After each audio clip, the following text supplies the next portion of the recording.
Pemerintah Rusia menyatakan tidak memberikan suara dalam voting Dewan Keamanan PBB atas resolusi yang dirancang Amerika Serikat soal rencana komprehensif Presiden Trump untuk mengakhiri konflik di Gaza. Moskow menyebut keputusan DK PBB tak boleh hanya menjadi legitimasi sepihak bagi inisiatif Washington tanpa adanya perangkat pengawasan, akuntabilitas, dan kontrol yang jelas. Sebab menurut Moskow, hal itu bisa menjadi jebakan berbahaya bagi masa depan Palestina.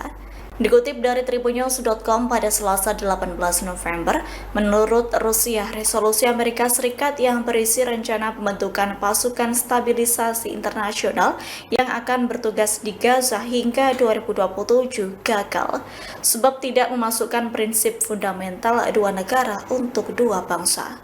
Pihaknya juga menyoroti sikap Israel yang terbuka menolak pembentukan negara Palestina. Atas hal itu, Rusia menyebut tanpa adanya penegasan prinsip, isi resolusi dianggap kehilangan landasan politik yang krusial.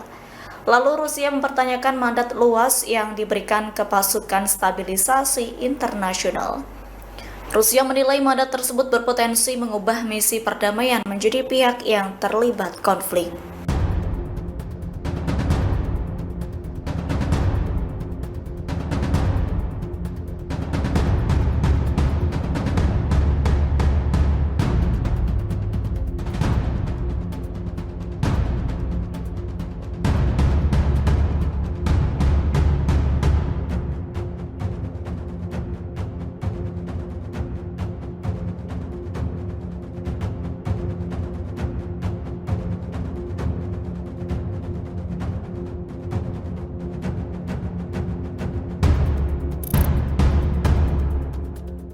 Download Tribun X sekarang, menghadirkan lokal menjadi Indonesia.